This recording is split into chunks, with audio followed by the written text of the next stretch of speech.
میں موبائل ہے, کوئی کسی سے بات نہیں کر رہا ہے. پہلے گھر سے جاتے تھے تو گھر والے پوچھتے تھے کیسا دن گزرا, ہم گھر والوں سے پوچھتے تھے دن کیسا گزرا, بچے کو توجہ دی, بھائی بہن کی طبیعت پوچھی, امی ابو کا حال احوال پوچھا, ختم. ایک تو پہلے منہ میں کچھ لوگوں کو کچھ رکھا ہوا ہے, وہ بولتے ہی نہیں ہیں, اور دوسرا ان کے ہاتھ میں موبائل آ گیا ہے. نہ کریں ایسا, کچھ پروڈکٹیو کریں.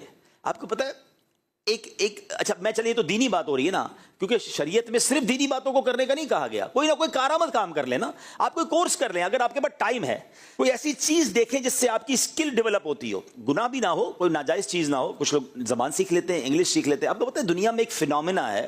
اچھا ہم سب جب گھر سے نکلتے ہیں تو ایک کراچی میں رہتے ہوئے ایک فیئر بھی ہوتا ہے کہ خیر سے واپس گھر پہنچیں, ہیں جب صبح نکلتے ہیں تو شام خیر سے آ جائیں, گھر والے بھی خیر سے رہیں.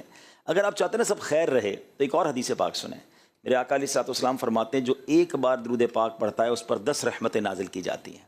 اب ایک درود پڑھنے پر 10 رحمتیں ہیں, تو جو صبح شام درود پاک پڑھ رہا ہے 100 بار 200 بار 300 بار, اس پر بھی رحمت, اس کے گھر والوں پر بھی رحمت. انشاءاللہ آپ سیکیور رہیں گے, آپ سیف اینڈ ساؤنڈ رہیں گے اگر آپ درود پاک اپنی زندگی میں شامل کر لیں. بہت ساری فضول باتیں, بہت سارا سوشل میڈیا پر ہمارا ٹائم ضائع ہوتا ہے. تو آج کے بیان کا پہلا مدنی پھول, پہلا مشورہ کہہ لیں, پہلا پوائنٹ کہہ لیں, وہ یہ ہے کہ اپنی زبان کو ذکر و درود سے تر رکھیں. آپ سب جاب کرتے ہیں, بہت سارے لوگ ہیں جو کام کرتے ہیں, جاب کرتے ہیں, بڑی سٹرگل کرنے کے بعد, بڑی محنت کرنے کے بعد مہینے کے آخر میں ایک اماؤنٹ ملتا ہے آپ کو کہ جو آپ کو آپ کے گھر اور دیگر چیزوں کے ضروریات کو پورا کرتا ہے. یعنی اس کا مطلب یہ ہوا کہ دنیا میں پیسے کمانے کے لیے محنت کرنی پڑتی ہے, ٹھیک ہے نا. مگر آپ کو صحیح بتاؤں, اللہ پاک کی ہم پر ایسی رحمت ہے کہ کچھ نیکیاں اتنی آسان کر دی گئی ہیں کہ دیر از نو اسٹرگل, کوئی محنت نہیں کرنی ہے, اور اجر اور ثواب کتنا انبلیویبل. ذرا مل کر کہیے سبحان اللہ, اب کہیے الحمدللہ, اب کہیے اللہ اکبر. ان تینوں جملوں کو کہنے میں کتنی محنت کی آپ نے, کتنا وقت لگایا, کتنا پسینہ بہایا, کتنا پیٹرول آپ کا لگا ہیں, کتنی منٹس یا کتنے گھنٹے صرف ہوئے. کچھ بھی نہیں, ہلے بھی نہیں اپنی جگہ سے, شاید 30 سیکنڈ نہیں لگے. اگر کسی بلینر کے پاس بھی آپ چلے جائیں نا اور اس کو کہیں کہ یار آپ 30 سیکنڈ میں کتنے پیسے کماتے ہو, تو جب وہ حساب کرے گا نا تو اس کے بھی چند روپے ہی بنیں گے, ٹھیک ہے نا. 30 سیکنڈ میں کچھ نہیں کمایا جا سکتا. میرے رب کی مہربانی دیکھو, حدیث پاک میں آتا ہے جس کا مضمون ہے جو ایک بار سبحان اللہ کہے جنت میں ایک درخت لگا دیا جاتا ہے, ایک بار الحمدللہ کہیں جنت میں درخت لگ جاتا ہے, ایک بار اللہ اکبر کہیں جنت میں درخت لگ جاتا ہے, ایک درود پڑھیں تو 10 نیکیاں ملتی ہیں, 10 رحمتیں نازل ہوتی ہیں, 10 گناہ معاف. نتھنگ ٹو ڈو, کوئی مشکل نہیں ہے. اچھا آپ میں سے بہت سارے وہ جن کی انگلیاں چلتی ہیں, کام میں انگلیاں چلتی ہیں یا ماؤس چلتا ہے, زبان نہیں چلتی ہے, آپ کو بولنا زیادہ نہیں ہوتا ہے. اور انفارچونیٹلی, بدقسمتی سے, کراچی میں ایک اور پرابلم ہے, اسی علاقے میں دنیا کے پرابلم ہے, کراچی, حیدرآباد, نواب شاہ, یہ سندھ میں, کہ جس کو بولنا کم ہوتا ہے تو منہ میں کچھ ڈال لیتا ہے, کیونکہ خاموشی رہنا ہے, کام میں بولنا تو ہے نہیں, تو اب سارا دن منہ میں کچھ ڈلا ہوا ہے. اور اس ڈلے ہوئے نے جو اس کو جس طرح تباہ کیا ہے, فائنینشلی بھی اور اس کی صحت کو بھی. خدا کے واسطے میں آپ کا بھائی ہوں, اور میں ان دنوں ایک بہت تکلیف سے گزرا ہوں. اب یوں سمجھے کہ میرے گھر میں ایک انتقال ہوا ہے. میرا بچپن کا دوست, ہم 30 سال سے دوست تھے, ہم بچپن سے ساتھ تھے, ماحول میں بھی ساتھ ساتھ آگے پیچھے آئے. اس بھائی کا پچھلے دنوں انتقال ہوا, اور اس کی وجہ اس کا منہ کا کینسر تھا, اور وہی پرابلم تھا کہ منہ اس کا ہر وقت بھرا رہتا تھا. اب وہ نہیں سمجھتے تھے, یا وہ سمجھتے تھے مجھے کچھ نہیں ہوگا, اور آخرکار ایسا کینسر ہوا کہ لاکھوں لاکھ روپے خرچ ہوئے. ہم دنیا کے ہر ملک میں لے جانے کے لیے اس کو تیار تھے. میں نے کہاں کوشش نہیں کی. آپ میرے کچھ کانٹیکٹس بھی سمجھتے ہیں.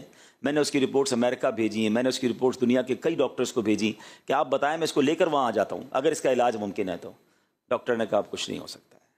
اور وہ 40 میری ایج کا میرا مجھ سے 1 سال بڑا ہوگا, 48 49 کی ایج میں وہ بھائی ہمارا دنیا سے چلا گیا.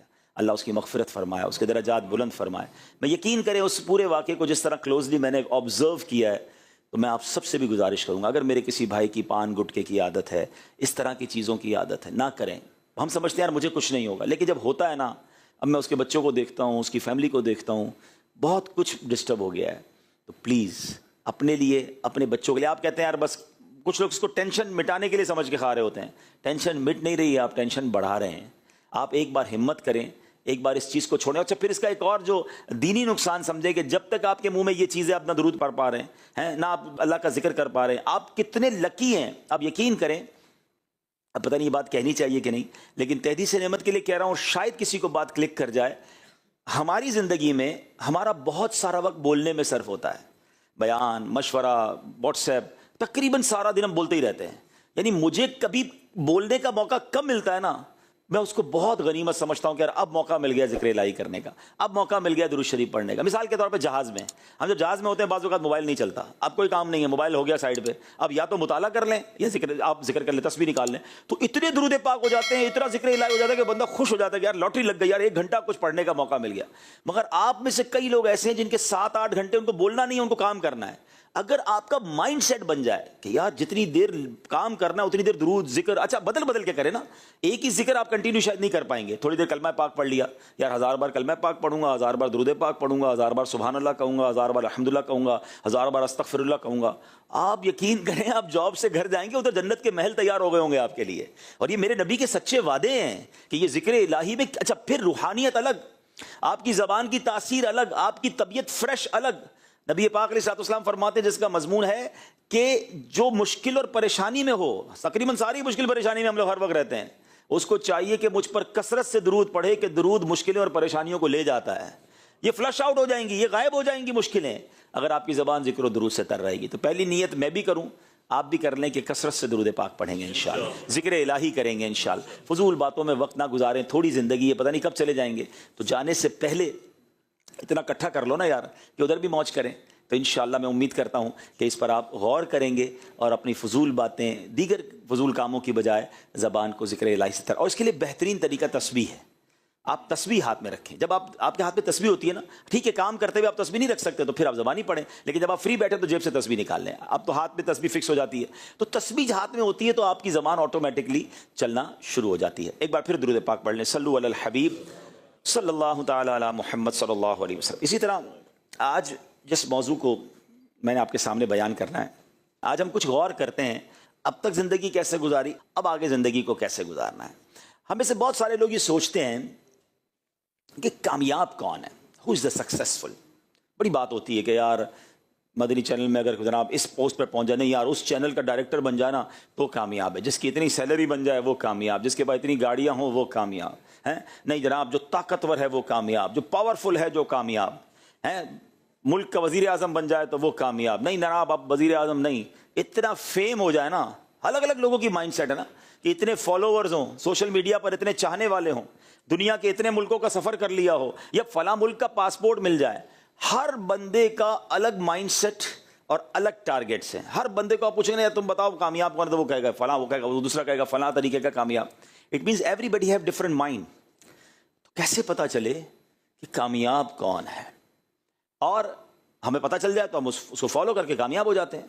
اب میں آپ سب سے سوال کرتا ہوں، ہم سب مل کے بتائیں گے کامیاب کون ہے، یا جس نے ہم سب کو بنایا ہے وہ بتائے کامیاب کون ہے؟ جو ہمارا خالق ہے، ہمارا مالک ہے، اس پوری کائنات کو کریٹ کرنے والا ہے، اور وہی شہرت دینے والا ہے، وہی عزت دینے والا ہے، وہی کامیابی دینے والا ہے، اور کامیابی کا صلہ بھی وہی دینے والا ہے. تو پھر وہ بتا دے تو پھر فائنل ہے نا. تو آج قرآن سے پوچھتے ہیں، قرآن پر ہم سب کا ایمان ہے کہ اے رب کے پیارے کلام تو بتا دے کہ کامیاب کون ہے. اور سبحان اللہ، میں جن آیتوں کی طرف آج جاؤں گا اس میں کوئی بہت لمبی چوڑی لسٹ نہیں دی گئی ہے کہ اتنے سارے کام کرو تو تم کامیاب ہو جاؤ گے. اچھا پھر ہمارا ایک اور بھی معاملہ ہوتا ہے، ہم جب ادارے میں ہوتے ہیں کہ بھائی آپ کو کوئی ٹارگیٹ دیتے ہیں کہ بھائی آپ نے مہینے میں یہ کام اتنا کر لینا ہے. اگلا سوال یہ ہوتا ہے کر لیا تو کیا ملے گا؟ ہیں بھائی ٹارگیٹ اچیو کر لیا تو کوئی انسینٹیو، کوئی آپ کہیں گے سرٹیفکیٹ ملے گا، بھائی آگے اگلے سال آپ کا اجارہ بڑھ جائے گا. آپ ٹارگیٹ کو اچیو کب کرتے ہیں یا کوشش کب کرتے ہیں اس کو کرنے کی کہ then you know the incentive کہ بھائی اس کے بعد اس کا فائدہ کیا ہوگا. ٹھیک ہے نا؟ تو سبحان اللہ، اللہ کریم نے پہلے تو بتایا قرآن میں کامیاب کون ہے، اور پھر ان کا انعام بھی بتا دیا ہے. کامیاب اللہ کے نزدیک بن جائیں، میں سمجھتا ہوں اس سے بڑا کوئی کامیاب نہیں. اور جو انعام اللہ نے قرآن میں اعلان کیا نا، اس سے بڑا دنیا میں کوئی انعام بھی نہیں ہے. دا بگیسٹ اچیومنٹ ایوارڈ ان کامیاب لوگوں کو ملے گا جن کا قرآن میں ذکر ہے. میں ابھی آیتیں پڑھوں گا کہ رب کریم نے قرآن کے ذریعے بتا دیا کامیاب کون ہے، اور یہ بھی بتایا جو کامیاب ہے ان کا انعام کیا ہے. نا آج آپ کو میں گویا یوں سمجھ لیں میں آپ کو قرآن کی طرف سے ایک ٹارگیٹ دے رہا ہوں کہ اس کو اچیو کر لو، کائنات کا سب سے بڑا انعام آپ کو مل جائے گا. اس سے بڑی تو کوئی چیز نہیں ہے نا. اچھا جو اور خوبصورت بات، آپ سوچیں گے یار پھر تو بہت کچھ کرنا پڑے گا، بہت بڑے بڑے کام ہوں گے، اوئے ہوئے کائنات کا سب سے بڑا انعام، we have to do so much things. نہیں، مزے کی بات یہ ہے صرف 5 سے 6 کام قرآن نے بیان کیے اور وہ اتنے مشکل بھی نہیں ہیں، کوئی بڑا کام نہیں ہے، اگر بندہ کرنا چاہے اٹس ناٹ بگ ڈیل۔ اب غور سے آئیے میں آپ کو رب کے کلام کی طرف لے چلتا ہوں، اور یہ قرآن پاک کی اتنی خوبصورت آیتیں ہیں، اور یہ ہے سورہ مومنون 18واں پارہ جہاں سے شروع ہوتا ہے نا، تو فرسٹ 10-11 آیات آف سورہ مومنون۔ اچھا، جب یہ سورہ مومنون کی آیتیں نازل ہوئی نا، اس سے پہلے نبی پاک کی کیفیت کیا بنی؟ آیتیں نازل ہو رہی تھی تو حضرت عمر بن خطاب کہ آپ وہ عظیم ہستی ہیں کہ بہت سارے لوگ ایمان لائے پیارے آقا کی کوئی بات سن کر، اسلام کی کوئی حقانیت سمجھ کر، اسلام کی کوئی خوبصورتی جان کر، جنگ ہوئی تو اس میں وہ ایمان لے آئے۔ حضرت عمر وہ ہیں جو قرآن پڑھ کر ایمان لائے، قرآن سن کر ایمان لائے، ہے نا پورا واقعہ ہے جو آپ کی بہن ایمان لے آئی تھیں، آپ گھر پہنچ گئے، بہن پہ تشدد کیا تو کہا بتاؤ تو سی کیا پڑھ رہی تھی، آیتیں پڑھتے گئے، دل کی دنیا بدلتی گئی اور آقا کے قدموں میں آ کر ایمان لے آئے۔ تو ان کی جو سٹارٹنگ ہے نا وہ قرآن سے ہے، اور حضرت عمر وہ عظیم ہستی ہیں، یہ پھر الگ موضوع ہے، کبھی انشاءاللہ کریں گے، کہ آپ وہ ہیں کہ جن کی زبان پر حق جاری ہوتا تھا، آپ نبی پاک کو مشورہ دیتے تھے، اللہ قرآن کی آیت نازل فرما دیتا ہے، اتنی موافقت آپ کی قرآن پاک کے ساتھ رہی۔ One of the amazing personality in the history of Islam. ایک اور خوبصورت جملہ، میں اور آپ مسلمان ہیں تو عزت والے ہیں، میری اور آپ کی عزت کا سبب مسلمان ہے۔ حضرت عمر وہ ہیں کہ جب سے وہ اسلام لائے ہیں، اسلام کی عزت میں اضافہ ہوا ہے۔ لک ایٹ دا ڈفرنس، اسلام کو ترقی ملی، اسلام کو عروج ملا، مسلمانوں کے دل کھل گئے۔ حضرت عمر جب ایمان لائے، اللہ نے وہ مقام عطا فرمایا۔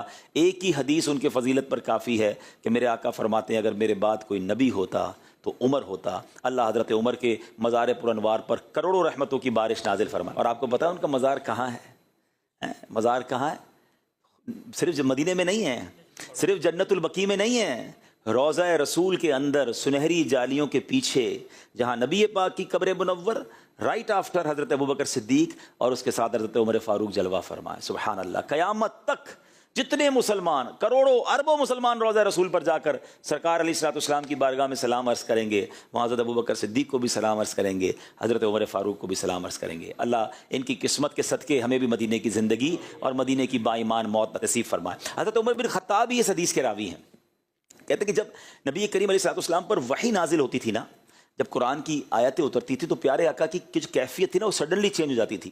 وہ کہتے ہیں پیارے آقا علیہ الصلوۃ والسلام کے چہرہ اقدس کے پاس مکھیوں کی بھنبھناہٹ کی آواز آتی تھی، صحابہ سمجھ جاتے تھے، نظر نہیں آتی تھی مکھیاں، مگر اس طرح کی ساؤنڈ سنائی دیتا تھا تو سمجھ جاتے تھے کہ نبی پاک پر وحی نازل ہو رہی ہے۔ اب ایک دن وحی نازل ہوئی، ہم سب رک گئے۔ جب یہ کیفیت ختم ہوئی تو پیارے آقا علیہ الصلوۃ والسلام نے قبلہ رو ہو کر ہاتھ اٹھائے اور دعا کی۔ چلیں آپ بھی ہاتھ اٹھا لیں، بڑی بڑی مبارک، کیونکہ ہم اسی آیتوں کی تلاوت کر رہے ہیں اور دعائیں بڑی پیاری ہیں۔ اے اللہ عز و جل، ہمیں زیادہ عطا کرنا اور کمی نہ فرمانا، ہمیں عزت دینا اور ذلیل نہ کرنا، ہمیں عطا فرمانا اور محروم نہ کرنا، ہمیں چن لے اور ہم پر کسی دوسرے کو نہ چن۔ اے اللہ عز و جل، ہمیں راضی فرما اور ہم سے راضی ہو جا، آمین بجاہ النبی الامین صلی اللہ علیہ وسلم۔ پیارے آقا نے یہ دعا کی اور پھر فرمایا مجھ پر 10 آیتیں نازل ہوئی ہیں، جس نے ان مذکور باتوں کو اپنایا وہ جنت میں داخل ہوگا۔ اب وہ آیتیں کون سی ہیں؟ ٹھیک ہے، آیتیں کیا ہیں؟ اللہ تبارک و تعالیٰ قرآن میں ارشاد فرماتا ہے بسم اللہ الرحمن الرحیم، قد افلح المؤمنون۔ پہلی آیت، بے شک ایمان والے کامیاب ہو گئے۔ آپ سب کو مبارک ہو، الحمدللہ اس پہلی آیت پہ ہم سب کا عمل ہے کہ ہم سب مسلمان ہیں، ایمان والے کامیاب ہیں، اور ہم کون ہیں؟ ایمان والے، الحمدللہ۔ فرسٹ کیٹیگری یعنی پہلا کوشچن کے آگے ٹک ہو گیا ہے کہ یہ ہمارا عمل ہے، مگر اس میں ایک تھوڑا سا ٹویسٹ ہے۔ آپ ماشاءاللہ انٹرنیشنلی چیزوں پہ نظر رکھتے ہیں، اس وقت دنیا میں the most growing religion on earth, دنیا میں سب سے تیزی سے پھیلنے والا مذہب کون سا ہے؟ اسلام، ٹھیک ہے نا؟ لیکن اس کا مطلب یہ نہیں کہ ون وے ٹریفک ہے۔ جب غیر مسلم مسلمان ہو سکتا ہے تو معاذ اللہ مسلمان بھی کافر ہو سکتا ہے۔ ہم مسلمان تو ہو گئے، پہلا سوال ٹک، مگر کامیاب کب ہوں گے؟ جب مسلمان مریں گے، قبر میں بھی ایمان لے کر جائیں گے نا۔ کوئی زندگی بھر مسلمان رہے، معاذ اللہ پہ کافر ہو جائے، مرتد ہو جائے تو کیا ہوگا؟ تو یہ بات ذہن کے کسی گوشے میں رہنی چاہیے، اس کا ڈر رہنا چاہیے، اس کی دعائیں ہونی چاہیے کہ اللہ مسلمان تو بنا دیا، اب ایمان سلامت رکھیو۔ اور یہ میں نہیں کہہ رہا، پیارے آقا علیہ الصلوۃ والسلام کی دعاؤں میں سے ایک دعا ہوتی تھی، یا مقلب القلوب ثبت قلبی علی دینک، اے دلوں کو پھیرنے والے میرے دل کو اپنے دین پر ثابت قدمی عطا فرما۔ اب یہ کون کہہ رہے ہیں؟ جن کے صدقے ہمیں ایمان ملا ہے. تیرے صدقے میں آقا سارے جہاں کو دین ملا. وہ آقا کہہ رہے ہیں کہ اللہ میرے دل کو سلامت رکھ. یہ ہماری تربیت ہے نا کہ دل بدلتا ہے. اب ہر کسی کو سننا ہے, ہر کسی کی صحبت میں بیٹھنا ہے. ہمارے یہاں یہ بھی بڑا پرابلم ہے. ہم کہتے ہیں یار میں سنتا سب کو ہوں, میں بیٹھتا سب کے ساتھ ہوں. ہمیں یہ سمجھنا ہے کہ ہمیں اگر بے دینوں کے ساتھ بیٹھیں گے, بے دینوں کو سنیں گے, تو یہی تو ان کا پلان ہے کہ کسی طرح ہمارا ایمان چھین لیا جائے. شیطان نے اپنے چیلے چھوڑے ہوئے ہوتے ہیں نا. شیطان اپنی شکل میں تو نہیں آتا, کوئی نہ کوئی بندے آگے کرتا ہے, کوئی ایسی خیالات آگے لاتا ہے. تو ہمیں بہت فکر مند رہنا ہے. آپ کی موٹر سائیکل آپ نہیں لیں تو شاید آفس میں بیٹھے بیٹھے تھوڑی دیر بعد نکلتے ہوں گے باہر, کھڑی ہے کہ نہیں کھڑی ہے. موبائل نیا والا جیب میں ہو تو اور تھوڑی دیر بعد بلا ارادہ ہاتھ جاتا ہے جیب میں. ہاں ہے بھائی, بیٹھا ہے. ابھی بھی ہو سکتا ہے کسی نے تھوڑی دیر پہلے بھی لگایا ہو. ہاں ہے بھائی, کچھ بھی نہیں ہوا. کیوں؟ جتنی قیمتی چیز اتنی فکر زیادہ. ایمان سے بڑھ کر ہے کچھ؟ خدا کی قسم کچھ بھی نہیں ہے. ساری دنیا کی دولت کسی کے پاس ہونا اور ایمان نہ ہو, کچھ بھی نہیں ہے اس کے پاس. ہم ایمان والے ہیں اور ایمان والے مر جائیں, اس سے بڑی سعادت نہیں. نبی پاک کیا کہہ رہے ہیں؟ اے اللہ میرے دل کو سلامت رکھ. ہمارا کیا حال ہے؟ کبھی کوئی دعا, کبھی کوئی فکر, کبھی کوئی ٹینشن, کبھی کسی بزرگ کے پاس گئے کہ حضرت بتائیں تو اسے ایمان کیسے چھن سکتا ہے, کیا کیا چیزیں ہیں. اس کی پوری تفصیل ہے. میں اس میں ایک مشورہ دے دیتا ہوں. ایک کتاب ہے امیر اہل سنت کی, ایک تو کفریہ کلمات کے بارے میں سوال جواب, بڑی ہے, چھوٹی پڑھنا چاہیں تو برے خاتمے کے اسباب کتاب ہے, 28 کفریہ کلمات. یہ چھوٹے چھوٹے رسالے آپ پڑھیں گے تو آپ کو ریئلائز ہوگا. سب سے پہلے ریئلائز کریں کہ ایمان چھن سکتا ہے. اٹس ناٹ پروٹیکٹڈ 100% نہیں ہے. ہمیں دعا کرنی ہوگی, ہمیں فکر کرنی ہوگی, دروازہ بند کرنا ہوگا, کوئی نہ کوئی پلان کرنا ہوگا کہ ایمان کو چھین نہ سکے. کیونکہ قد افلح المؤمنون, کامیاب لوگ کون ہیں؟ ایمان والے. ہمیں ایمان والا بنایا اللہ نے, یہ اللہ کی مہربانی ہے, مگر ایمان سلامت رکھنا ذمہ داری ہماری ہے. ہم نے اس کو ہاتھوں سے ضائع کر دیا تو کہیں ایسا نہ ہو سارا سفر بیکار ہو جائے. اب آگے چلتے ہیں. اب وہ ایمان والے کون ہیں جو کامیاب ہیں, ان کی کیٹیگریز بیان کی ہیں. 6-7 کام ہیں, غور سے سنتے جائیں اور آج نیت کر لیں. ویسے میں آپ کو بتا رہا ہوں کہ دنیا کا سب سے بڑا انعام آپ کو ملنے جا رہا ہے. اگر اس کے لیے 5-6 کام کرنے ہوں تو میرے جیسا آدمی تو کہے بھائی مجھے کام بعد میں بتانا, نیت میں پہلے کرتا ہوں, میں کروں گا انشاءاللہ. کریں گے انشاءاللہ. آپ سن لیں کیا کرنا ہے, بس جنت کا راستہ اور ایسا انعام. ابھی انعام بتاتا ہوں آپ کو. اللہ فرماتا ہے الذین هم فی صلاتہم خاشعون. پہلا کام, وہ ایمان والے کیا کرتے ہیں؟ جو اپنی نماز میں خشوع و خضوع کرنے والے ہیں. نماز بھی پڑھتے ہیں اور نماز میں فوکس بھی ہے, نماز میں توجہ بھی ہے. اللہ اکبر. اب یہ تو ڈبل کام ہو گیا. کچھ لوگ تو نماز ہی نہیں پڑھتے. نماز پڑھیں گے تو خشوع و خضوع کی باری تو آئے گی نا. لیکن پہلی شرط کیا ہے؟ نماز میں خشوع و خضوع کرتے ہیں. حضرت انس رضی اللہ تعالیٰ فرماتے ہیں کہ نبی پاک علیہ الصلوۃ والسلام نے مجھ سے ارشاد فرمایا, اے بیٹے نماز میں ادھر ادھر دیکھنے سے بچو, کیونکہ نماز میں ادھر ادھر توجہ ہلاکت ہے. ہماری نماز میں توجہ نہیں ہوتی ہے. ایک اور جگہ نبی پاک علیہ الصلوۃ والسلام نے فرمایا کہ بی بی عائشہ کہتی میں نے نبی پاک سے سوال کیا کہ نماز میں جو ادھر ادھر توجہ کرتے ہیں تو اس کے بارے میں کچھ ارشاد فرمائے. آقا نے فرمایا یہ شیطانی لغزش ہے, اس کے ذریعے شیطان بندے کو نماز سے پھسلانا چاہتا ہے. شیطان آتا ہے کہ کسی طرح اس کا دماغ کہیں اور چلا جائے. وہ چٹکلا مشہور ہے نا کہ ایک صاحب جو ہیں وہ 5 وقت کے نمازی تھے اور با جماعت نمازی تھے. اپنی مارکیٹ میں بھی جماعت سے نماز پڑھنے جاتے. ایک دن عشاء کی نماز چلی گئی تو رونے لگے. نمازیوں نے کہا کیا ہو گیا, جماعت چلی گئی بھائی, اپنی پڑھ لو. کہہ رہے یار مسئلہ یہ, دکان بند کر کے عشاء میں آتا تھا, امام صاحب 4 رکعت پڑھاتے تھے, میں سارا حساب کرتا تھا. اب امام صاحب نے جماعت تو چلی گئی میری, اب نماز خود پڑھوں گا تو حساب بھی الگ سے کرنا پڑے گا. یعنی یہ بظاہر تو ایک چٹکلا ہے, لیکن ہمارا حال بھی ایسا ہی ہوتا ہے. شاید بہت سارے پروگرام, بہت سارے ایڈیٹنگ کے ٹولز, بہت ساری جناب وہ چیزیں ہمیں دماغ میں یاد آتی ہیں. یار یہ رہ گیا تھا, وہ رہ گیا تھا, یہ ای میل باقی ہے تو یہ جواب باقی ہے. تو اس کی ایک وجہ ہے. لیکن پہلے میں ایک آپ کو واقعہ سناتا ہوں کہ ہمارے اسلاف نماز کیسے پڑھتے تھے اور ہمارا حال کیا ہے. حضرت ابو الاحوص رحمۃ اللہ تعالی کہ حضرت سیدنا منصور بن معتمر رحمۃ اللہ تعالی کی پڑوسن نے اپنے والد صاحب سے پوچھا کہ حضرت وہ جو سیدنا منصور کی چھت پر ایک لکڑی نظر آتی تھی وہ کدھر ہے؟ روز چھت پہ ایک لکڑی نظر آتی تھی. تو بتایا بیٹا وہ لکڑی نہیں تھی, حضرت منصور روزانہ رات کو کھڑے ہو کر قیام کرتے تھے, وہ اللہ کی بارگاہ میں نماز پڑھتے تھے. اللہ اکبر. یعنی وہ ان کا انتقال ہو گیا تو بچوں نے پوچھا کہ وہ لکڑی نظر نہیں آ رہی آج کل, وہ روز رات کو دیکھتے تھے لکڑی نظر آتی تھی. یعنی اتنا اسٹریٹ, اتنا فوکس, اتنا ادب کے ساتھ نماز پڑھتے کہ لوگ سمجھتے کوئی لکڑی یا کوئی تنا ہے. ہمارا حال کیا ہے؟ نماز پڑھنی ہے اور اس میں توجہ رکھنی ہے اور جو انعام ہے وہ حاصل کرنا ہے نا. اچھا اب آپ کہیں یار توجہ ہوتی نہیں, کوشش کرتے ہیں. اس کے کچھ طریقے ہیں. سب سے پہلا طریقہ میں آپ کو یہ بتاتا ہوں کہ نماز کا معنی سمجھیں, میننگ سمجھیں. جب آپ کو نماز کے معنی آتے ہوں گے نا, الحمدللہ رب العالمین جب کہیں گے تو اس کا معنی کیا ہے, الرحمن الرحیم, تو میں رحمان رحیم کی بات کر رہا ہوں. تو اب جب آپ یہ تلاوت جو بھی کر رہے ہیں، جو بھی آیتیں آپ پڑھتے ہیں، اس کا ترجمہ 2-3 بار پڑھ لیں. تو اب آپ جب نماز پڑھیں گے تو آپ ترجمے کے ساتھ ہوں گے، تو انشاءاللہ بہت چیزیں آپ سائڈ پہ لیفٹ رائٹ نہیں ہوں گے. نمبر 1. نمبر 2، آپ نماز سے پہلے تھوڑا سا اپنا ذہن بنائیں. مثال دیتا ہوں، آپ نے کسی بھی بڑے افسر کے پاس اپنا کوئی کام لے کر جانا ہے، فائل لے کر جانی ہے، اپنی ریکویسٹ لے کر جانی ہے. فوکس کیسا ہوگا؟ آپ کیا وہاں جا کر ادھر دیکھیں گے، ادھر دیکھیں گے، کان کھجائیں گے، باتیں کریں گے؟ نہیں، آپ کو پتہ ہے مجھے کام نکلوانا ہے، مجھے اچھے انداز سے. اچھا انٹرویو دینے جائیں، جاب کا انٹرویو دینے جاتے ہیں، ویزا کا انٹرویو دینے جاتے ہیں، کتنا فوکس، کتنی تیاری. یعنی دنیا کے کسی افسر بڑے آدمی کے پاس جائیں تو فوکس، تیاری، اٹینشن. اور کائنات کے مالک کی بارگاہ میں جائیں اور خیال کہیں اور ہے. نہ کریں ایسا. نماز بھی پڑھیں اور توجہ سے پڑھیں. آگے چلتے ہیں. اب اللہ فرماتا ہے والذین هم عن اللغو معرضون، اور وہ جو فضول بات سے منہ پھیرنے والے ہیں. مومن کامیاب ہے. کام یاد رکھیے گا، پہلا کیا ہے؟ نماز میں خشوع و خضوع. دوسرا کام کیا ہے؟ کہ وہ فضول باتوں کی طرف توجہ نہیں کرتے. نبی پاک علیہ الصلوۃ والسلام نے ایک جگہ ارشاد فرمایا، آدمی کے اسلام کی اچھائی سے یہ ہے کہ وہ لا یعنی چیز چھوڑ دے. یعنی جو چیز کارآمد نہ ہو اس میں نہ پڑے، زبان، دل اور دیگر اعضاء کو بیکار باتوں کی طرف متوجہ نہ کرے. ہمارا حال پتہ ہے کیا ہے؟ ہمیں کوئی کہے نا یار میں ذرا بیٹھنا 10 منٹ میں آ رہا ہوں، ٹھیک ہے آ جاؤ. ابھی 10 منٹ کیا کریں گے؟ موبائل نکالا، اب براؤزنگ شروع. وہ 10 کی جگہ 20 منٹ میں آئے، 25 منٹ میں آئے، کوئی ٹینشن نہیں، بس دیکھ ہی جا رہے. بعض اوقات تو 2 گھنٹے موبائل پر گزارے. آپ سے کوئی پوچھے کیا سیکھا؟ کچھ بھی نہیں، میں تو ایسے ہی دیکھ رہا. 2 گھنٹے نکال دیے. شاید گناہ تو مل گئے کیونکہ عجیب عجیب چیزیں ہوتی ہیں، مگر ملا کچھ نہیں. اور یہی 2 گھنٹے ذکر ہو جاتا، تلاوت. اگر مائنڈ بنا ہوتا نا کہ یار 10 منٹ میں سورہ یاسین کی تلاوت ہو جاتی ہے، یہ بندہ مجھے کہہ کر گیا میں 10 منٹ میں آ رہا ہوں، یہی موبائل نکالنا ہے، نکالنا کچھ اور نہیں ہے، مگر اس میں قرآن آن کرنا ہے اور 10 منٹ میں سورہ یاسین پڑھ لینی ہے. جو ایک بار سورہ یاسین پڑھے 10 قرآن پاک کا ثواب مل جاتا ہے. وہ بندہ 10 منٹ کے بعد آیا، آپ کو 10 قرآن پاک کا ثواب مل گیا. اور یہی 10 منٹ سوشل میڈیا پہ گزارے، شاید کتنے سارے گناہوں کے انبار لگ گئے. قرآن کہتا ہے وہ فضول باتوں کی طرف توجہ نہیں کرتے. ہم دیکھیں تو ہمارا اتنا فضول کاموں میں انوالومنٹ ہو گئی ہے کہ گھر والوں کو دینے کے لیے بھی ٹائم نہیں ہے. آج کل گھر پر جا کر بھی لوگ گھر پر نہیں ہیں. کبھی کبھی تو گھر والے بتاتے ہیں کہ 5 بندے گھر میں ہی بیٹھے ہیں، مگر سب کے پاس ہاتھ میں موبائل ہے، کوئی کسی سے بات نہیں کر رہا ہے. پہلے گھر سے جاتے تھے تو گھر والے پوچھتے تھے کیسا دن گزرا، ہم گھر والوں سے پوچھتے تھے دن کیسا گزرا، بچے کو توجہ دی، بھائی بہن کی طبیعت پوچھی، امی ابو کا حال احوال پوچھا، ختم.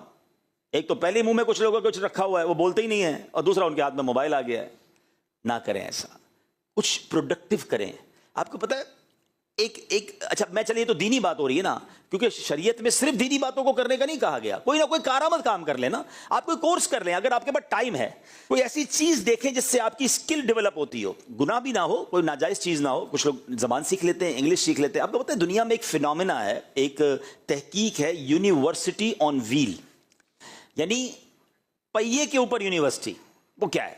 وہ یہ ہے کہ مثال کے طور پہ کئی لوگ ہیں، میں نے بھی دیکھا، آپ میں سے جو ٹریول کرتے ہیں دیکھا ہوگا کہ جب آپ یورپ جاتے ہیں، UK جاتے ہیں، یا عرب ممالک میں بھی دیکھا ہم نے کہ جب ٹرین میں سفر کرتے ہیں لوگ، جاب پہ جاتے ہیں، ٹرینیں چلتی ہیں وہاں پر، بہت سے بسیں چلتی ہیں، تو وہ ان کو پتہ ہے روز 40 منٹ ٹرین میں بیٹھنا ہے، روز 40 منٹ بس میں، 50 منٹ بس میں بیٹھنا ہے. وہ 40-50 منٹ میں کچھ پڑھتے ہیں، ایک کتاب ساتھ رکھی ہوتی ہے، جاتے میں بھی پڑھتے ہیں، آتے بھی پڑھتے ہیں. تو یہ جو تعلیم انہوں نے حاصل کی نا، پہیوں پہ حاصل کی ہے، سفر میں حاصل کی ہے، اور اینڈ آف دا ڈے 6 مہینے بعد وہ ڈپلوما کر لیتے ہیں، کوئی امتحان دے دیتے ہیں.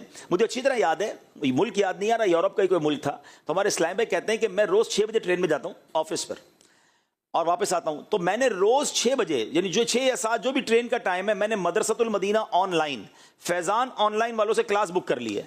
جیسے ہی ٹرین میں بیٹھتا ہوں اپنا ہیڈ فون لگاتا ہوں، قاری صاحب پڑھانا شروع کر دیتے ہیں. 40 منٹ کلاس ختم ہوتی ہے تو آفس آ جاتا ہے، اپنے آفس چلا جاتا ہوں. وہ 30 منٹس میں روزانہ قرآن پاک پڑھ رہے ہیں اور کورسز مکمل کر رہے ہیں. تو یہ ہے مائنڈ سیٹ، اس کو کہتے ہیں چنک آف ٹائمز، وقت کے چھوٹے چھوٹے پیسز. یہ ہمارے پاس پورے دن میں بکھرے ہوئے ہیں، لیکن عقل مند ہو تو ان چھوٹے پیسز سے یا تو دنیا اچھی کر لیتا ہے یا آخرت اچھی کر لیتا ہے. فضول نہیں گزارتا، اتنا ٹائم نہیں ہے میرے پاس. ہم سب کے پاس ایک ہی زندگی ہے، ہم سب کے پاس 24 گھنٹے ہی ہیں. جو کامیاب لوگ ہیں ان کے پاس 48 گھنٹے یا 72 گھنٹے نہیں ہوتے دن کے، وہ 200-300 سال نہیں جیتے. دنیا کے کامیاب لوگ بھی 60-70 سال ہی جیے ہیں، مگر وہ کہاں پہنچ گئے اور ہم کہاں رہ گئے؟ کیونکہ انہوں نے وقت کا صحیح استعمال کیا. وہ کہتے ہیں نا، مسافر شب کو اٹھتے ہیں جو جانا دور ہوتا ہے. جو بڑا سفر کرنا چاہتے ہیں نا، وہ اپنا وقت بہت سوفسٹیکیٹڈ، بہت کیلکولیٹڈ طریقے سے گزارتے ہیں. خاص یہ بات سمجھ آ جائے، قرآن بھی یہی کہہ رہا ہے. کہتے ہیں ٹائم مینجمنٹ پر بڑے بڑے سیمینار ہوتے ہیں. میں کہتا ہوں یہ ایک آیت ٹائم مینجمنٹ کے لیے شاہکار ہے کہ اللہ نے ایک آیت میں بتا دیا کہ جو کامیاب لوگ ہیں وہ فضول باتوں کی طرف التفات نہیں کرتے. تو سمجھ جاؤ کہ اگر کامیاب بننا ہے تو فضول باتیں، خاص طور پہ گناہوں والی باتیں جو میرے کو کچھ دے تو نہیں رہی ہیں، میرے لیے جہنم کا عذاب اکٹھا کر رہی ہیں، تو پھر کیوں جاؤں ادھر بھائی. اب آگے چلیے، اللہ فرماتا ہے والذین هم للزکاۃ فاعلون، اور وہ جو زکوٰۃ دینے کا کام کرنے والے ہیں. یہ تیسرا کام دے دیا ہمیں، زکوٰۃ دیتے ہیں. جس پر بھی زکوٰۃ واجب ہے وہ زکوٰۃ ادا کرے تو وہ کامیاب لوگوں میں شامل ہے. اب چلتے ہیں چوتھے کام کی طرف. اللہ فرماتا ہے والذین هم لفروجہم حافظون الا علی ازواجہم او ما ملکت ایمانہم فانہم غیر ملومین. یہ دو آیتیں ہیں. فرمایا اور وہ جو اپنی شرم گاہوں کی حفاظت کرنے والے ہیں مگر اپنی بیویوں یا شرعی باندیوں پر جو ان کے ہاتھ کی ملک ہیں، پس بے شک ان پر کوئی ملامت نہیں. فمن ابتغى وراء ذلك فاولئک هم العادون. فرمایا تو جو ان کے سوا کچھ اور چاہے تو وہی حد سے بڑھنے والے ہیں.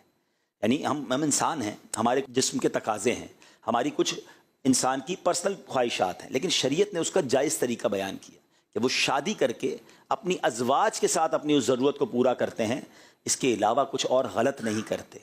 آپ کو پتہ ہے دنیا میں کوئی شخص یہ کہہ نہیں سکتا کہ میں کنفرم جنت میں جاؤں گا. انبیاء وہ تو معصوم ہیں، لیکن ہم جیسے لوگ. مگر نبی پاک علیہ الصلوۃ والسلام نے ایک حدیث کے ذریعے جنت کی گارنٹی دے دی. پیارے آقا علیہ الصلوۃ والسلام فرماتے ہیں جس کا مضمون ہے کہ تم میں سے جو شخص مجھے دو چیزوں کی گارنٹی دے دے میں اسے جنت کی ضمانت دیتا ہوں. یعنی یہ دونوں جنت کی چابیاں ہیں. آقا نے فرمایا داڑھوں کے درمیان والی چیز یعنی زبان، اور رانوں کے درمیان والی چیز یعنی شرمگاہ، یعنی private part of the body اور زبان، یہ دو صحیح استعمال کر لو میں تمہیں جنت کی ضمانت دیتا ہوں. ان دونوں کو غلط استعمال مت کرنا. اور اس کا مطلب، اس کا مفہوم مخالف پتہ کیا بنتا ہے کہ ان دونوں کو سنبھالنا سب سے زیادہ مشکل ہے. کامیاب وہ ہیں جو اپنی شرمگاہوں کی حفاظت کرنے والے. قرآن کہہ رہا ہے جو جائز طریقہ ہے اس سے تو ٹھیک ہے، باقی ناجائز طریقے کی طرف نہیں جاتے. تو یہ آج کل کی جو گیدرنگز ہیں، گندی چیزوں کو دیکھنا سننا، پھر انسان کے جذبات بھڑکتے ہیں، پھر انسان غلط کام کی طرف جاتا ہے. نہ کرو ایسا، شیطان کے واروں میں نہ آئیے، اپنی پاکیزگی کا خیال رکھیں کیونکہ انعام بہت بڑا رب نے تیار کر رکھا ہے. ٹھیک ہے جناب، 4 کام ہو گئے. اب آگے فرماتا ہے، فرمایا وہ جو اپنی امانتوں اور اپنے وعدے کی رعایت کرنے والے ہیں، ان کے پاس امانت رکھائی جائے تو امانت پراپر لوٹاتے ہیں اور وعدے پورے کرتے ہیں. بدقسمتی سے یہ بھی بڑا پرابلم ہے، کسی کے پیسے پڑے ہوئے مل جائیں، بندہ کہے تو میرے ہو گئے. کوئی بھول جائے سامنے والا تو ادھر دینے کے لیے کوئی تیار نہیں ہوتا. قرضہ لینے کے وقت اور اسٹائل ہوتا ہے، قرضہ لوٹاتے وقت اور اسٹائل ہوتا ہے. ارے بھائی فکر ہی نہ کرو، تمہارے گھر آ کر دے جاؤں گا. گھر آ کر دے جاؤں گا تو الگ بات ہے، وہ آپ کے گھر کے چکر لگاتا ہے، اس کو جواب ہی نہیں ملتا، فون ہی نہیں اٹھتا. ٹھیک ہے یہ آپ دنیا میں تو کسی کے ساتھ کر سکتے ہو، مگر قیامت کے دن تو جواب دینا پڑے گا نا. زندگی میں کبھی ایک اصول بنا لیں، آپ کی طرف کسی کا 1 روپیہ آنا نہیں چاہیے. یہ رہ گیا نا تو ہم جواب نہیں دے سکیں گے. سیدی اعلیٰ حضرت امام اہل سنت فرماتے ہیں جو کسی کے 3 پیسے جان بوجھ کر دبا لے اسے قیامت کے دن 700 مقبول باجماعت نمازیں دینی پڑ جائیں گی. 3 پیسے کے بدلے جو 1000 روپے 2000 روپے 10,000 روپے 1 لاکھ روپے پر دبا کے بیٹھا ہوا ہے، زمین پر قبضہ کر کے بیٹھا ہوا، اس کا بنے گا کیا؟ ہم سمجھتے ہیں میں بڑا ترم خان ہوں، میرا کوئی بگاڑ نہیں سکتا. ارے بھائی آپ کو پتہ ہی نہیں ہے. دیکھیں میں آپ کو جو بات کہنے جا رہا ہوں نا وہ بہت بڑی میری زندگی کا نچوڑ ہے، اور میں نے یہ باتیں بڑے بڑے لوگوں سے بھی سنی ہیں جو مجھ سے بھی بڑی عمر کے ہیں. شاید آپ کو ابھی نہ سمجھ آئے، لیکن جو 50 سے اوپر کے وہ میری بات کی تائید کریں گے. آپ ایک بات نوٹ کر لیں، لکھ لیں کہیں، جس نے جس کے پیسے کھائے نا وہ کبھی زندگی میں کامیاب آپ کو نظر نہیں آئے گا. پیسے کھانے والا آپ کو چھپتا ہوا، آپ کو ڈرتا ہوا، آپ کو تباہ ہوتا ہوا نظر آئے گا. اور جس کے کسی نے پیسے کھائے نا اللہ نے اس کو اس سے زیادہ پھر لوٹا دیے ہیں. یہ اصول ہے. تھوڑے دن لگتے ہیں، جس کے اوپر ظلم ہوا ہے نا اللہ اسے کھڑا کر دیتا ہے، اور کھانے والا برباد ہی رہتا ہے. اچھا دنیا میں تو برباد رہا، اب آخرت میں الگ اس نے بربادی اٹھانی کیونکہ اس نے اس کا بدلہ دینا ہے. تو کبھی زندگی میں بندہ کسی کے پیسے کسی کا حق لے کر کامیاب ہو ہی نہیں سکتے. تھوڑے دنوں کی چاندی ہوتی ہے، اس کے بعد ہم نے اس کا ڈاؤن فال ہی دیکھا ہے، اس کا تباہ و بربادی ہوتے دیکھا ہے. تو ایک بات یاد رکھیں، کبھی کسی کا حق میری طرف نہیں آنا چاہیے. وہ اس کو پورا لوٹائے، وہ بھول گیا پھر بھی لوٹنا ہے، معافی بھی مانگے کہ یار لیٹ ہو گیا بھائی معذرت. اور پھر کیا فرمایا، وعدے پورے کریں. ہمارے یہاں تو بھائی تکیہ کلام ہو گیا، تو اسی فکر ہی نہیں کرو، وہ کل کر دیتا ہوں، پرسوں کر دیتا ہوں، بس آپ آ جاؤ جمعے والے دن. اچھا یہ بولتے وقت بھی پکا ارادہ ہوتا ہے کہ ہونا نہیں، ڈولی ہی دینی. پتہ ہے عجیب عجیب نام رکھے ہوئے ہم نے. وہ ایک محاورہ مشہور کر دیا، وہ وعدہ ہی کیا جو وفا ہو جائے. معاذ اللہ، ارے وعدہ ہوتا ہی وفا کرنے کے لیے. آپ کو پتہ ایک بار نبی پاک علیہ الصلوۃ والسلام کسی شخص کے ساتھ کوئی ڈیلنگ تھی تو اس سے پیسے لینے تھے. تو اس نے کہا حضور آپ کھڑے رہے میں بھی آتا ہوں, آپ ادھر ہی نبی پاک نے کہا ٹھیک ہے میں تمہارا ہی انتظار کر رہا ہوں. پیارے آقا علیہ الصلوۃ والسلام آپ کھڑے ہو گئے ایک جگہ پر سڑک پر. وہ بندہ گیا گھر جا کے بھول گیا کہ میں نے ٹائم دیا ہوا ہے. اس کو 3 دن بعد یاد آیا. وہ 3 دن بعد آیا تو نبی پاک وہیں کھڑے تھے. کہا نوجوان تو نے مجھے مشکل میں ڈال دیا. کہا حضور میں بھول گیا تھا, لیکن چونکہ نبی پاک نے وعدہ کیا تھا کہ میں کھڑا ہوں, آپ آ جاؤ. آپ وہیں کھڑے رہے. اور ہم بس میں کل پہنچ رہا ہوں, فکر ہی نہیں کرو تمہارے گھر آ رہا ہوں. ارے بس پرسوں ہو گیا کام. نہیں اب تو کچھ لوگ ایسے ہیں جو جتنی قسمیں کھا لیں یقین بھی نہیں آتا ہے. میرا بھی ایک جملہ مشہور ہو گیا, لوگ کہتے ہیں نا تسی فکر نہ کرو. میں نے کہا جو کہتا تسی فکر نہ کرو اس کی زیادہ فکر کرو. ہاں وہ ہر بات میں یہ کہتا آپ فکر ہی نہ کریں, ہو گیا کام. آپ ارے آپ ٹینشن ہی نہ لیں. جو یہ کہتا ہے ٹینشن نہ لو اس کی زیادہ ٹینشن لینی پڑتی ہے, کیونکہ یہ اس کا تکیہ کلام ہے. نہ کریں ایسا آپ. اچھا پھر ایسا بندہ جو ہے نا یوں سمجھے آہستہ آہستہ دوست کھو دیتا ہے, اعتماد کھو دیتا ہے. آپ ایسے بن جاؤ کہ آپ کہو نا آپ کا کام ہو جائے گا, سامنے والے کو پتا اس کی بات پتھر کی لکیر ہے, وہ آپ پر اعتماد کرے گا. یار اس نے آج تک جب جو بولا ہے نا وہ ٹائم پہ کیا ہے. ہم سمجھتے ہیں کہ یار گولی دے کے ہماری گاڑی چل رہی ہے آگے, نہیں چلے گی. آہستہ آہستہ آپ دیکھیں نا دکاندار کون سا چلتا ہے. آپ محلے میں سودا کس سے لیتے ہیں؟ آپ بعض دکاندار ایسے جو مہنگا سودا دیتے ہیں آپ جا کے اس سے لے لیتے ہیں کہ یار یہ سچا دیتا ہے. وہ سستا تو دیتا ہے مگر ملاوٹ کرتا ہے, تو ملاوٹ والے کا کاروبار آگے جا کے بدی ہوتا ہے. اور اچھی کوالٹی کا مہنگا بھی لوگ خریدتے ہیں. بالکل ایسے ہی بندہ وہی چلے گا. اچھا آپ اپنی آرگنائزیشن میں, اپنے ادارے میں, اپنے جاب میں بھی آگے جب ہی بڑھیں گے جب آپ سچے ہوں گے. آپ کا ایچ او ڈی کہے گا یار جب بولتے دیکھو جھوٹ بولتا ہے, جب دیکھو کوئی بہانہ کرتا ہے. آہستہ آہستہ آہستہ آپ ڈاؤن. پھر آپ پتہ کیا کہیں گے, یار پتہ نہیں مجھے کیوں پیچھے کرتے ہیں, مجھے آگے نہیں بڑھاتے, میری تنخواہ نہیں بڑھاتے, میرا گریڈ نہیں بڑھاتے. بھائی آپ کی باتیں ہی سمجھ نہیں آتی. آپ ہر وقت کوئی نئی کہانی سنا رہے ہوتے ہو. سچے رہو نا. اچھا کہانیاں پتہ ہی کون سناتا ہے؟ ایک بات اور زندگی میں یاد رکھیں, ہمیشہ کہانیاں وہ سنائے گا جس کو کہانی سنبھالنی ہوتی ہے.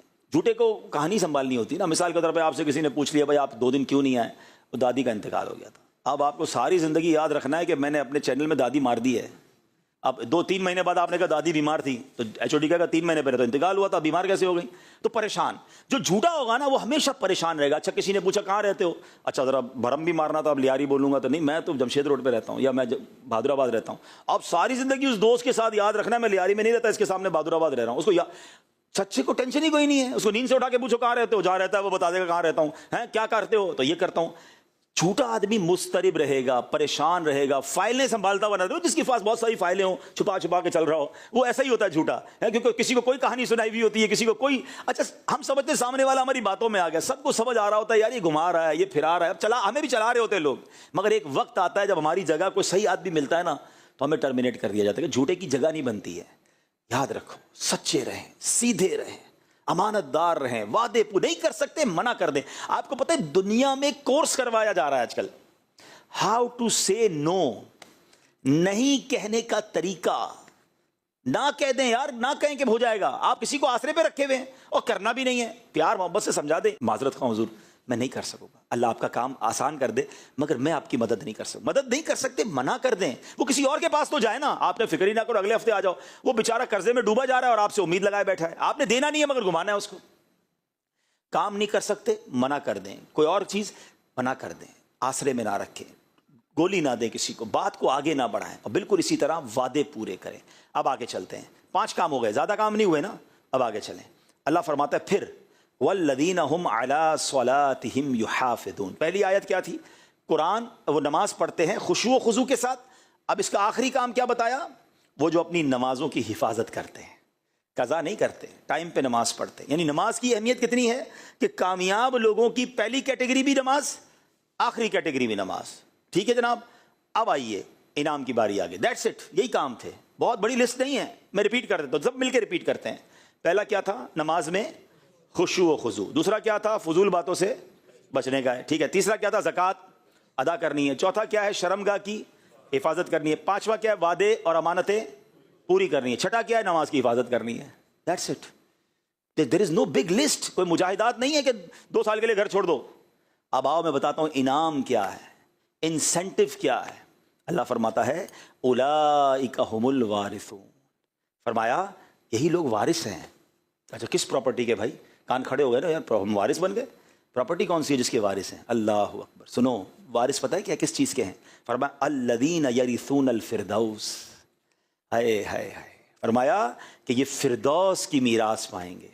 فردوس پتہ ہے کیا ہے؟ تمام جنتوں میں سب سے جو ٹاپ کیٹیگری کی جنت ہے نا وہ فردوس ہے.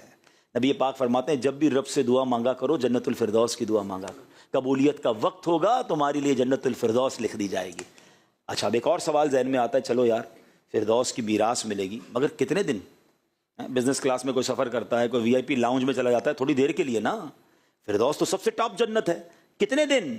آئے ہائے, آگے فرمایا ہم فیہا خالدون, وہ ہمیشہ ہمیشہ اس میں رہیں گے. جنت الفردوس ملنی ہے اور اس کی کوئی اینڈنگ نہیں ہے. بس آپ چلے گئے تو بس چلے گئے, موت بھی نہیں آنی نا. مجھے بتاؤ یار اس سے زیادہ آسان کوئی فارمولہ ہے؟ 6 کام کرنے ہیں جنت اور اللہ کا وعدہ ہے, کوئی اور نہیں کہہ رہا, قرآن کہہ رہا ہے. تو آج میرے پیارے اسلامی بھائی میں آپ کے پاس قرآن کا پیغام لے کر, میں بھی نیت کروں آپ بھی نیت کریں, آج کے بعد کوئی نماز قضا نہیں کریں گے. الحمدللہ رب العالمین والصلاة والسلام على سید الانبیاء والمرسلین. اللہم ربنا تقبل منا انکا انت السمیع العلیم وتب علینا یا مولانا انکا انت التواب الرحیم. اللہم ربنا آتنا فی الدنیا حسنة وفی الآخرة حسنة وقنا عذاب النار. یا رب البیت الطف فیما قضیت وابدل العسر یسر یا اللہ. یا اول الاولین یا آخر الاخرین یا ذا القوة المتین یا راحم المساکین یا ارحم الراحمین ارحمنا نحن الفقراء والمساکین. اے رب کریم ہم سب کا جمع ہونا اپنی بارگاہ میں قبول فرما, ہم سب کے تمام صغیرہ کبیرہ گناہوں کو معاف فرما, ہمارے ماں باپ کی اور نبی پاک علیہ الصلوۃ والسلام کی ساری امت کی بخشش فرما. اے اللہ جتنے بھائی آئے ہیں ہاتھ اٹھے ہیں تو سب کے نام بھی جانتا ہے, کام بھی جانتا ہے, ہم سب کی مشکلوں کو آسان کر دے. اے رات کے اندھیرے کو دن کے اجالے سے بدلنے والے, ہماری غموں کی رات کو خوشیوں کی صبح سے بدل دے, ہماری دکھوں کی رات کو سکھ کی صبح سے بدل دے, ہماری بیماری کی رات کو شفا کی صبح سے بدل دے, مدینہ طیبہ سے دوری کی رات کو صبح طیبہ سے بدل دے.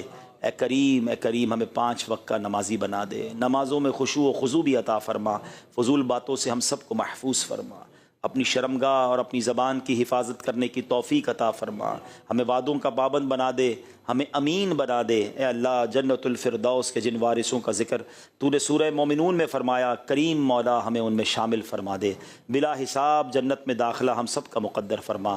ربی یسر ولا تعسر وتمم لنا بالخیر یا فتاح وبک نستعین وافوض امری الی اللہ ان اللہ بصیر بالعباد. لا الہ الا انت سبحانک انی کنت من الظالمین. دعوت اسلامی کو ترقیاں اور عروج عطا فرما. صلی اللہ تعالی علی خیر خلقہ محمد وآلہ وصحبہ اجمعین برحمتک یا ارحم الراحمین بحق لا الہ الا اللہ محمد الرسول.